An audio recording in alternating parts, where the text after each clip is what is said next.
Assalamualaikum warahmatullahi wabarakatuh. Perkenalkan, nama saya Muhammad Irfandi, NIM 1930 20 20 40 17, program studi Pendidikan Pancasila dan Kewarganegaraan dan jurusan Pendidikan IPS.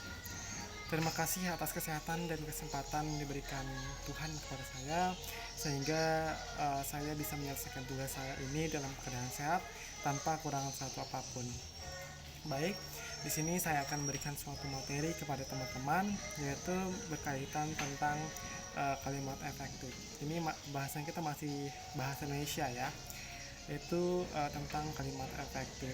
Nah, sebelum saya menjelaskan materi ini, misalnya di dalam penjelasan ini ada kesalahan dalam penyampaian materi, saya mohon maaf dan saya minta koreksi dari teman-teman karena di sini saya juga masih belajar. Baik, langsung saja materinya. Di sini yang pertama kita akan membahas tentang pengertian kalimat efektif. Mungkin teman-teman sudah pernah mempelajari apa yang dimaksud dengan kalimat efektif. Mungkin guru teman-teman juga sudah pernah mengajarkan apa yang dimaksud dengan kalimat efektif. Mungkin dari sejak SD atau SMP mungkin atau SMA ya, pasti sudah pernah pelajari. Sini saya hanya sedikit mengulang saja ya. Apa yang dimaksud kalimat efektif?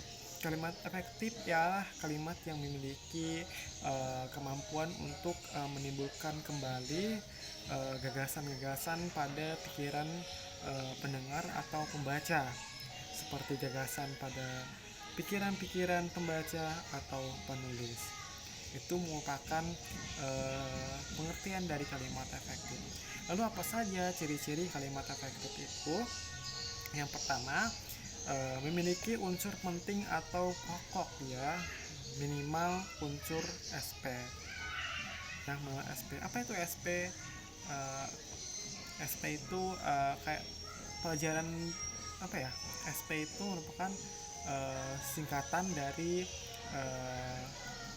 subjek dan predikat ya. SP merupakan singkatan dari subjek predikat. Minimal katanya di sini memiliki subjek dan predikat, seperti itu jika ingin memiliki kalimat efektif ya. Yang kedua, taat terhadap tata aturan ejaan yang berlaku. Nah, dalam pembuatan kalimat efektif kita harus taat dengan tata aturan ejaan ya, jangan seenak-enaknya saja. Jadi kita harus taat pada aturan ejaan. Yang ketiga, menggunakan diksi yang tepat ya, menggunakan diksi yang tepat. Yang keempat, menggunakan kesepadanan antara struktur bahasa dan jelas pikiran yang logis dan sistematis. Sini katanya menggunakan kesepadanan antara struktur ya bahasa ya dan jelas pikiran yang logis dan sistematis. Artinya kita harus logis ya, harus masuk akal, dan sistematis dan harus berurutan seperti itu. Lalu menggunakan kesejahteraan bentuk bahasa yang dipakai. Dan keenam, melakukan penekanan ide pokok ya, melakukan penekanan ide pokok. Yang ketujuh, mengacu pada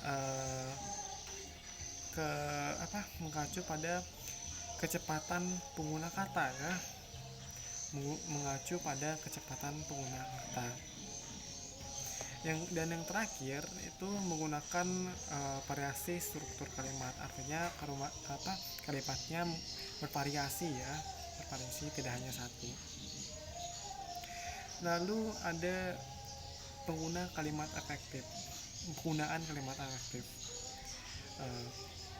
Kalimat efektif digunakan tulisan ilmiah ya, maksud saya penggunaan kalimat efektif ini biasanya digunakan pada pembuatan seperti makalah, tulisan ilmiah ya, seperti skripsi, tesis, disertasi, laporan penelitian dan lain-lain. Lalu syarat-syarat kalimat efektif, ada beberapa syarat-syarat yang harus diketahui dalam pembuatan kalimat efektif. Yang pertama harus logis, artinya harus masuk akal ya. Yang kedua, keparalelan. Yang ketiga, ketegasan. Yang keempat, kehematan. Yang kelima, ketepatan. Yang keenam, kecermatan. Dan yang ketujuh, kepaduan. Yang kedelapan, kesejajaran. Yang terakhir adalah keharmonisan. Itu merupakan syarat-syarat dari kalimat efektif. Mungkin sekian penjelasan materi yang dapat saya sampaikan. Semoga bermanfaat bagi teman-teman. Saya ucap terima kasih. Assalamualaikum warahmatullahi wabarakatuh.